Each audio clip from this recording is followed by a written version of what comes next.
Hi and welcome. My name is Karen. I'm the founder of iamEatingRight.com. This is episode 5 of The Juicy Life, where we will be talking about juicers, presses, blenders, and my thoughts on the products we use in the iamEatingRight household. Now, what this video is not going to be is a detailed review of the ins and outs. I'm really going to be looking at ease of use, cleaning, those kinds of things. If you're interested in comparisons and demos, there are plenty of great videos already on YouTube that go into comparisons, and also too on many of the product websites as well.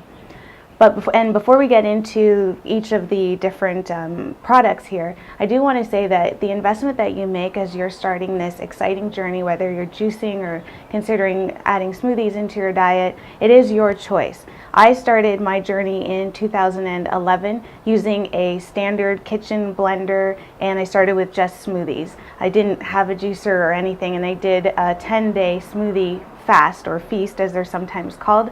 I did a 10-day smoothie fast just using a regular blender. I added a lot of liquid into it to make it blend, but it worked. So start where you are in this, and don't feel like you have to go out and get everything that we have here. And if you already have these items, some of these items don't feel like you have to go out and get the items that I'm talking about here. Again, this is really what we're using here, and I get this question a lot: what are you using? And so that's what we're going to be talking about today, so stay tuned.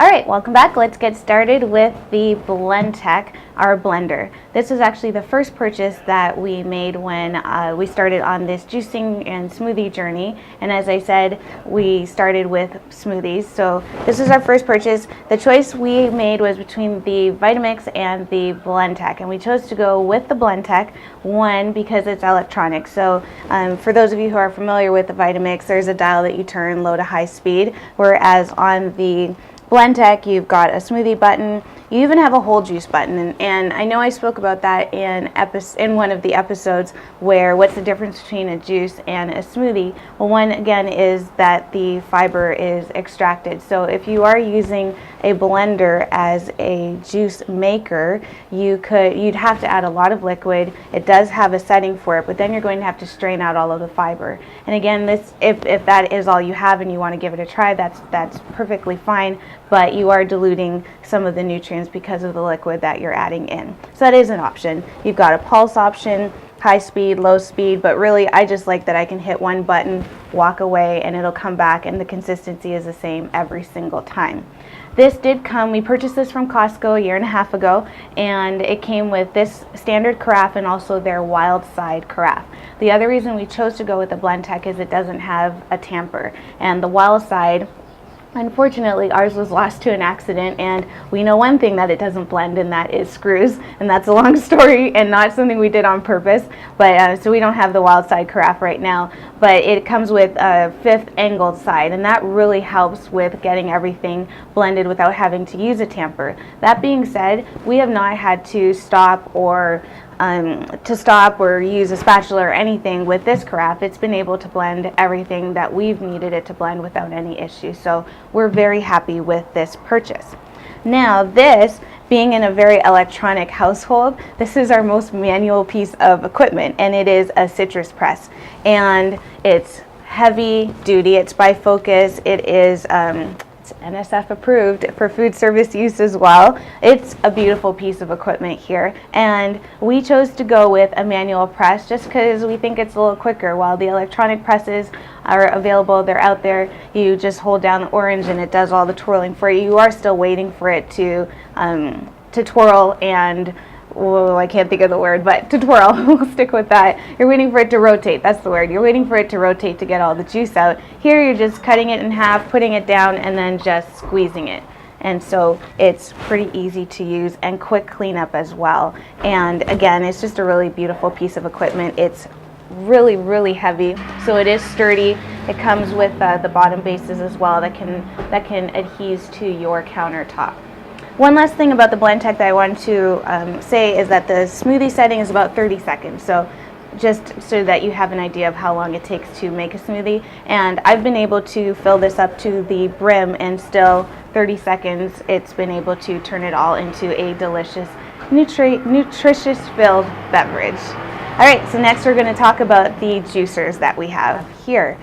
We purchased the Breville Juice Fountain Elite a year and a half ago from Bed Bath & Beyond, and the Omega 8004 is from Amazon.com, and it is actually the newest addition to the juicing and smoothie empire that we have here, and we purchased that about 3 weeks ago.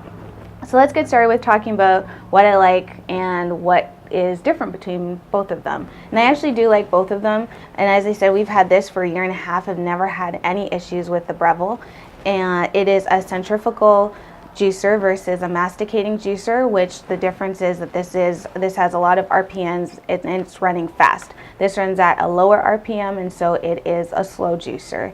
That matters in terms of oxidation.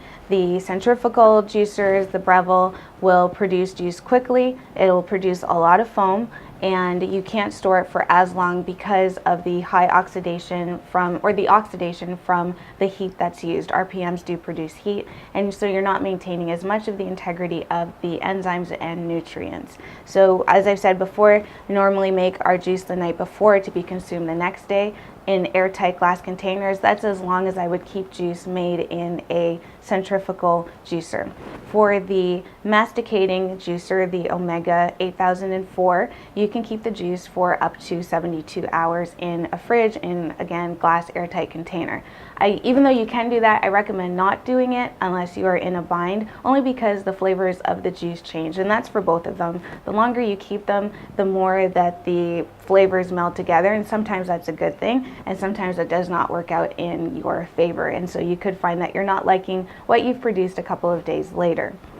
So less oxidation here because of the low heat, maintaining more of the enzymes and nutrients, the integrity.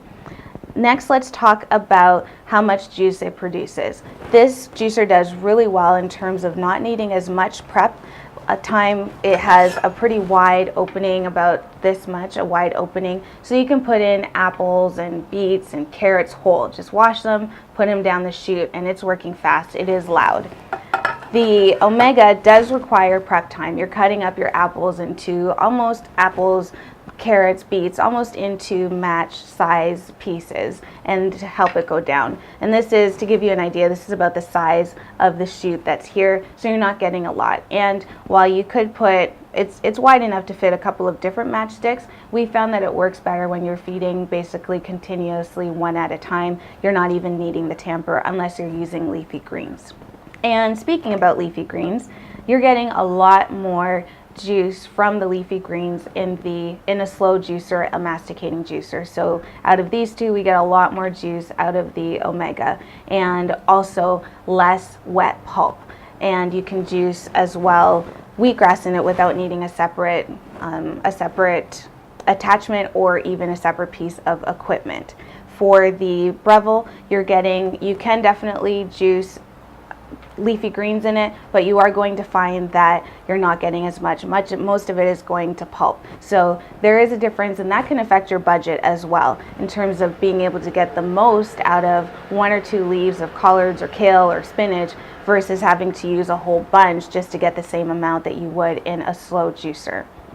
So that's the difference in terms of output. You are getting more. The pulp is also drier for the slow juicer. So if you were to juice an apple in here and an apple here, you would get more juice out of the slow juicer as well. So it's not just leafy greens, you're getting more out of all of your produce here, and it's coming out dry. You are getting a very wet pulp here in the Breville.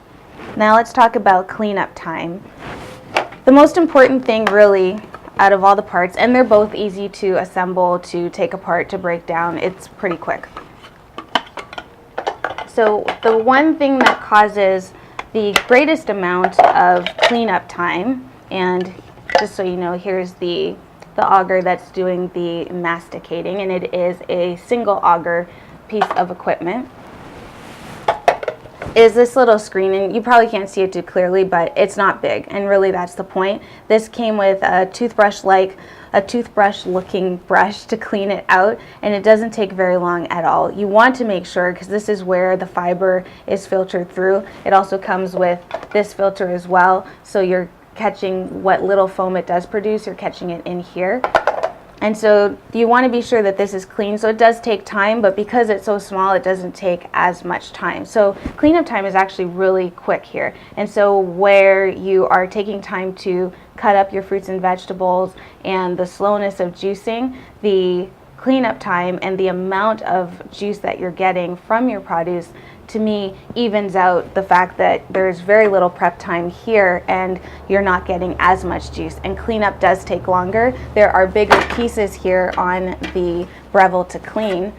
And this can be a little difficult because it's got ridges in here where you've got to get in and to get in and to clean as well. And the basket that catches the fiber is bigger, and this is a beast to clean. It's just bigger. We've tried soaking it, whatever it is, it takes a long time. And as I said, you really do want this to be clean because this is where the juice, and on here too, through the screen is where the juice is being extracted from, so you don't want anything left over in it, and plus that's a little gross. So it does take a longer time to clean. So in terms of the amount of time, it probably washes out in terms of not having to do the prep and taking a little longer to clean versus here having prep, but it's really quick to clean. Lastly, I wanted to talk about safety and the difference in safety between the two of them, because I have personally had an accident with the Breville. So this can fit a hand, and there are warnings everywhere not to put your hands in it unless it's turned off. And so I was using it, and I thought that I had heard the blade stop inside. You can hear it whirring, and I did not. This is my fault. I did not unplug it first, because as soon as you unplug it, the whole machine automatically stops instantly. And so I did not unplug it. I thought I heard it stop. There was something stuck. I stuck my finger down there, and by God's grace, I was wearing a glove, and only the tip of my finger was taken off, and I'm completely healed. And it was a learning lesson. So I'm now extra careful, and you should be extra careful too. But what I do like about the Omega 8004 is that I can't, even if I wanted to, I couldn't fit my hand down here. The most that you're fitting is the tamper. You should not be putting any metal parts down, and there's warnings everywhere. But I do like that safety aspect, that even for human error, it's accounted for in that you can't fit your hand here. And once you take it apart to take anything, it automatically stops anyway. So I do appreciate personally that safety aspect of it. And really, that is the end of my thoughts. I do like both of them. If you have a centrifugal juicer, if you have a Breville, if you have this make or any other Brevilles, most of them are centrifugal. Don't feel like you have to go out and get a masticating or a slow juicer. Like I said, we have had this for 1.5 years. It is what took us through our first 60-day juice journey last year and have had no issues with it. We just wanted to try something new, see what was out on the market. I love juicing, and so I will probably continue to amass different types of juicers. And this was our first second juicer, and we're really enjoying it. I appreciate that, how much juice that it puts out, and I really do believe that that has a beneficial effect on your budget and what you're having to purchase. So I will see you tomorrow for episode 6, where we will be talking about simple juice recipes. Have a good one. Bye.